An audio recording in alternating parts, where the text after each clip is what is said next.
आई कंटाळा आला ग. किती अभ्यास करू मी? कर बाळा, थोडे दिवस कर अजून.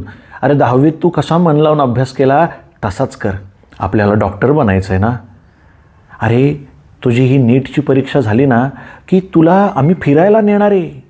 मग काय मजा करायची सगळी कर. परीक्षा झाली आणि वेळेआधीच निकालसुद्धा लागला. चांगले मार्क मिळाले.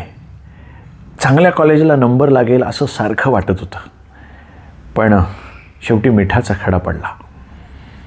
पेपर फुटला.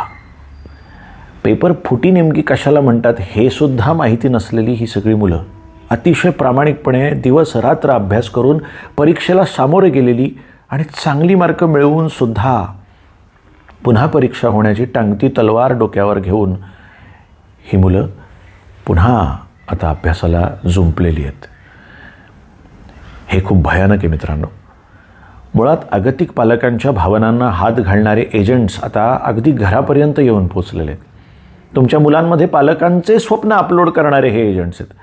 प्रवेश परीक्षा आहे म्हणून 7वीपासून तयारी करायला लावणारे हे एजंट्स आजूबाजूच्या 6वी 7वीतल्या विद्यार्थ्यांना फाउंडेशन क्लासची तयारी करण्यासाठी भाग पाडत आहेत.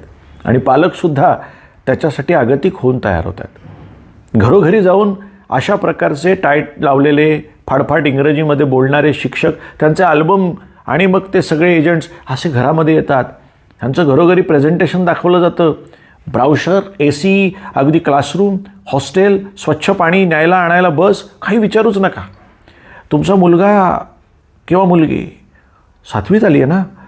अरे मग ऑलरेडी उशीर झाला आहे. हां, तिला लवकर आता फाउंडेशन क्लास लावायला पाहिजे. यावर्षी बघा हे आता फार महत्त्वाचं म्हणजे आता संपत आलं आहे. हां, ॲडमिशन आपल्याला लवकर घ्यायला पाहिजे. अगदी उद्याच येऊन आम्ही 1 to 1 क्लास घ्यायला सुरुवात करतो.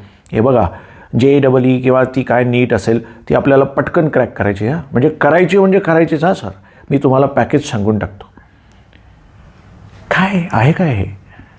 बरं, तुमचा मुलगा किंवा मुलगी कुठल्या क्लासला जातो, पाठवतात कोणाकडे? लातूरला का कोट्याला? 16 झाला आहे. 16 प्रतिष्ठेच्या दिखाव्यामध्ये डॉक्टर किंवा इंजिनियर बनवणं इतकाच जगण्याचा उद्देश उरला आहे असं वाटावं असं हे भयानक चित्र आहे. त्यातून एक भीषण अर्थकारण आणि आर्थिक शोषण दोन्हीसुद्धा उजेडात येतं आहे मित्रांनो. नीट, JEE सारख्या प्रवेश परीक्षांसाठी विद्यार्थ्यांची तयारी करून घेण्यासाठी औपचारिक शिक्षण व्यवस्थेला समांतर अशी कोचिंग क्लासची मोठी व्यवस्था भारतामध्ये उभी राहते. त्यातून एक भीषण अर्थकारण आणि आर्थिक शोषण दोन्हीसुद्धा उजेडात येतं आहे. या कोचिंग क्लासेसची आर्थिक उलाढाल हजारो कोट्यावधी रुपयांची आहे. त्यामुळे या प्रवेश परीक्षांच्या निमित्तानं अनेकांचे आर्थिक हितसंबंध जसे जुंपलेले आहेत तसंच याच्यामध्ये पालकांचं प्रचंड आर्थिक लुटमार सुरू आहे हे आहेच. पण मूळ शिक्षणाचा उद्देश हा या सगळ्या धांदळीमध्ये केव्हाच हरवलेला आहे. एखाद्याने जर का हे क्लासेस लावले नाहीत तर त्याला तर एवढ्या विचित्र दडपणाचा सामना करावा लागतो आहे की लोक काय म्हणतील, मग मला जमेल का, मला मार्क मिळतील का, मला एखाद्या ठिकाणी चांगलं ॲडमिशन मिळेल का. महाविद्यालयात शिक्षण दिलंच जात नाही. सगळं काही आता क्लासेसमध्येच तयार होऊन रेडीमेड पद्धतीने दिलं जातं, पॅकेज तयार केलं जातं. असं फसवं चित्र हे अवतीभोवती तयार झालेलं दिसतं आहे. रेडीमेड नोट्सवर जगणारी पिढी, आकलन संपलेली पिढी, स्वतःच्या नोट्स, स्वतःची टिपणं, अवांतर वाचन, पाठ्यपुस्तकातून झालेला अभ्यासू मांडणी, त्याच्यासाठीचे रेफरन्स शोधण्याची एक संशोधक वृत्ती सगळी संपली. त्यातून तयार होणाऱ्या डॉक्टर्स आणि इंजिनियर्सची गुणवत्ता कशी आहे याचं कोणाला काही पडलेलं नाही. कोट्यावधी रुपयांचे डोनेशन्स परवडत नाहीत म्हणून 50 लाखांपर्यंत पेपर आणि परीक्षा ही मॅनेज करण्याची अर्थकारणीय पळवाट पालकांनी शोधून काढली आहे आणि इथून मात्र पुढची गुणवत्ता हरवलेली आहे. यावर्षी नीट परीक्षेसाठी मला वाटतं 24 लाख विद्यार्थी परीक्षेला बसले. 700 वैद्यकीय महाविद्यालय आपण पकडूयात. सुमारे 1 लाख जागा आहेत. म्हणजे 1 लाख मुलांना प्रवेश मिळाल्यानंतर प्रचंड महागड्या अशा कोचिंग क्लासेसमध्ये शिकलेल्या उरलेल्या 23 लाख विद्यार्थ्यांच्या भवितव्याचं काय? म्हणजे यातून फक्त श्रीमंत आणि धनदांडग्यांची मुलं व्यवसाय शिक्षणामध्ये जाणार ग्रामीण भागातले सर्वसामान्यांची मुलं त्यांच्या आर्थिक मर्यादांमुळे आपोआपच शिक्षणातून बाहेर पडले जाणार. नव्याने एकलव्य तयार होत आहेत.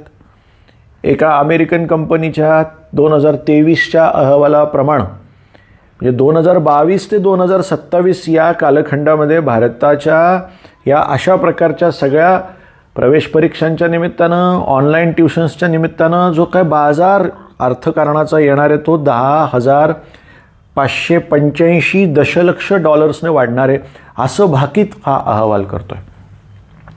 गैरप्रकार, पेपरफुटीच्या कथित प्रकरणांमुळे गाजत असलेल्या नीट परीक्षेच्या तयारीसाठी देशभरातून हजारो लाखो विद्यार्थी दरवर्षी वेगवेगळ्या ठिकाणी जातात. लातूरसारख्या ठिकाणी जातात. पाणीसुद्धा जिथे रोज येत नाही असं हे सर्वसामान्य गाव, तिथले मूळ प्रश्न अजून सुटलेले नाहीत, पण पुण्या मुंबईपासून सर्वच ठिकाणचे लोक इथे येतात. तीच अवस्था कोट्याची, तीच अवस्था अन्य ठिकाणची सुद्धा. म्हणजे तशाच क्लासेसच्या हब ठरू पाहणाऱ्या या सगळ्या शहरांमध्ये hostel, flats, classes, mess, laundry, hotelling, चहा, नाश्ता, झेरॉक्स, पुस्तकं, स्टेशनरी, मनोरंजन या सगळ्याच व्यावसायिकांची एक मोठी बाजारपेठ फुलली आहे. ही उलाढाल 1,000 कोटी रुपयांच्या घरात जाऊन पोचली आहे. शिक्षकांचं वेतन वर्षभराला 30 लाख ते 1 कोटी एवढ्यांच्या आसपास जाणार आहे. मग चांगला शिकवणारा शिक्षक असेल तर त्याला पळवणारे किंवा त्याला टिकवून ठेवण्यासाठी सुद्धा एजंटची एक लॉबी आहे. आणि शिवाय कोणत्या क्लासला ॲडमिशन हवी त्याचं सेटिंगसुद्धा लावून देणारी एक वेगळी लॉबी इथे कार्यरत आहे. मुलामुलींना बिघडवणारी, आमिष देणारी एक समांतर व्यवस्थासुद्धा त्यानिमित्तानं फळाफुलाला येते. या कोचिंग क्लासेसचे शुल्क अगदी 50,000 रुपयांपासून जुजबी ते कित्येक लाखांपर्यंत जाऊन पोचतं. लाखो विद्यार्थी या कोचिंग क्लासेसला जातात. हे सगळं घडतं आहे एखाद्या क्षेत्राला अवाजवी, अवास्तव आणि अतार्किक महत्त्व दिल्यामुळे. पालकांची ही मानसिकता विद्यार्थी गुणवत्तेला विकोपाला नेणारी ठरते. पालकांची ही जी काही चढाओढ चाललेली आहे की माझं पोरगं शिकलं पाहिजे, मोठं झालं पाहिजे, तिथपर्यंत सगळं ठीक आहे, पण मी काहीही करेल, कुठल्याही मार्गानं त्याला कसंही करून तिथपर्यंत पोचवेल, ही राक्षसी वृत्ती त्या मुलांचं आणि देशाचं सुद्धा भवितव्य धोक्यात घालू पाहते. पेपरफुटीची चाहूल आज लागली का? नव्यानं काही कळलं का? या आधीसुद्धा ह्या प्रकारची कुजबूज कानावर येत होतीच की. आता परीक्षा पुन्हा द्यावी लागेल या दहशतीच्या सावटाखाली पुन्हा मानपाठ एक करणं सुरू झालं आहे बरं का. प्रामाणिक विद्यार्थ्यांची मानसिक अवस्था फार भीषण आहे. उद्विग्न आणि विमनस्क मनं घेऊन हताश, निराश मुलं केविलवाणी झाली आहेत, केविलवाणी. इतर मुलं पुढे निघून जात आहेत आणि आपण किती दिवस अभ्यास करायचा, किती तास बसायचं, मानपाठ किती एक करायची, याला काही मर्यादाच राहिली नाही आहे. अधांतरी असलेलं भवितव्य मुलांच्या मनोअवस्थेवर काय गंभीर परिणाम घडवून आणतं आहे, काही कल्पना आहे कोणाला? याकडे वेळीच लक्ष नाही दिलं तर हा खूप मोठा अनर्थाकडे जाऊ पाहणारा नाजूक विषय ठरणार आहे मित्रांनो. पुन्हा परीक्षा कधी होणार माहीत नाही, त्यात बेईमानी होणार नाही याची शाश्वती नाही.